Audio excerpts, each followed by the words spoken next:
জান্নাত শব্দের অর্থ হল উদ্যান, বাগান, বাগিচা। ফার্সি ভাষায় যাকে বেহেশত বলা হয়। মহান আল্লাহ মহাপ্রতিদান স্বরূপ যা নিজ অনুগত বান্দার মরণের পর পরকালে প্রস্তুত রেখেছেন। জান্নাত মানে শুধু বৃক্ষ বিশিষ্ট বাগানই নয়, বরং তাতে থাকবে বাসস্থান, অট্টালিকা এবং চরম সুখ সামগ্রীর এমন সবকিছু যা মানুষ কল্পনাও করতে পারে না। সেখানে এমন সুখ থাকবে যাতে কোনো দুঃখের লেশমাত্র থাকবে না।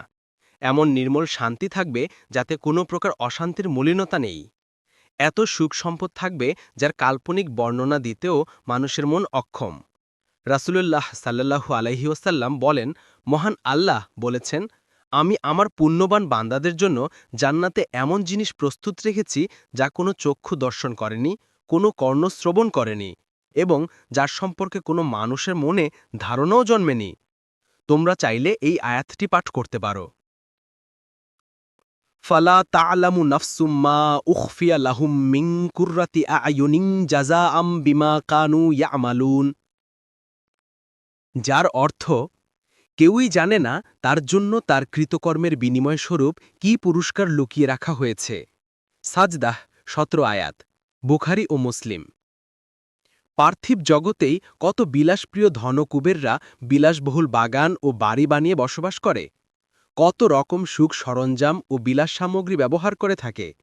কিন্তু সেসব কিছু জান্নাতের তুলনায় নেহাতই তুচ্ছ, যেহেতু জান্নাতের সুখ অনুপম, বেহেশতের শান্তি অতুল।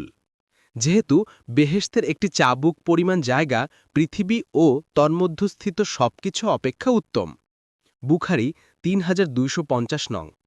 জান্নাতে ধনুক পরিমাণ স্থান দুনিয়ার যেসব বস্তুর উপর সূর্য উদিত কিংবা অস্তমিত হচ্ছে সেসব বস্তু চেয়েও উত্তম।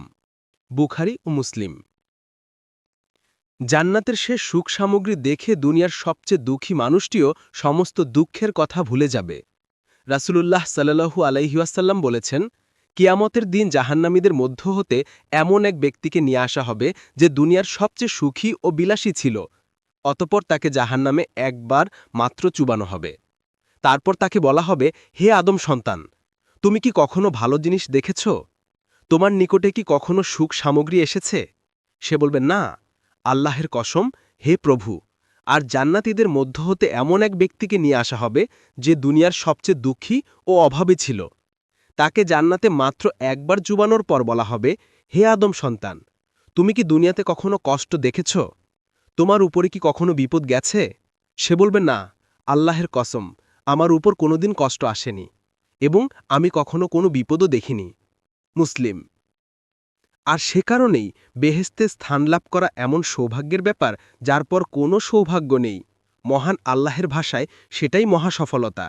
তিনি বলেন, কুল্লু নাফসিং যায়িকাতুল মাউতি ওয়া ইন্নামা তুওয়াফাউনা উজুরাকুম ইয়াউমাল কিয়ামাতি ফামান যুহজিহা আনিন নারি ওয়া উদখিলাল জান্নাতা ফাকাদ ফাজা ওয়া মাল হায়াতুদ দুনিয়া ইল্লা মাতাউল কুরুর। অর্থাৎ, জীবমাত্রই মৃত্যুর স্বাদ গ্রহণ করবে, আর কিয়ামতের দিনই তোমাদের কর্মফল পূর্ণ মাত্রায় প্রদান করা হবে। সুতরাং যাকে আগুন বা দুজক থেকে দূরে রাখা হবে এবং যে বেহেশতে প্রবেশ লাভ করবে সেই হবে সফলকাম। আর পার্থিব জীবন ছলনাময় ভোগ ব্যতীত কিছুই নয়। আলী ইমরান ১৮৫ আয়াত।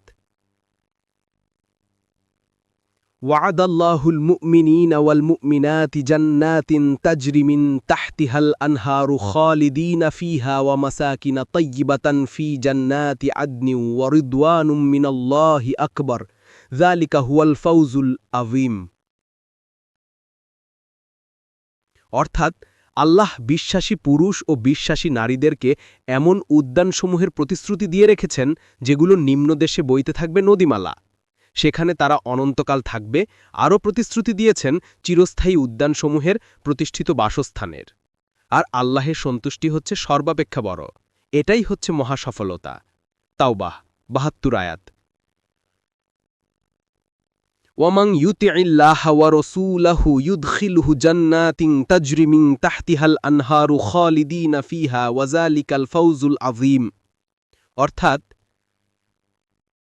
যে আল্লাহ ও রসুলের অনুগত হয়ে চলবে, আল্লাহ তাকে বেহেশতে স্থান দান করবেন, যার নিচে নদীসমূহ প্রবাহিত, সেখানে তারা চিরকাল থাকবে এবং এ মহাসফলতা।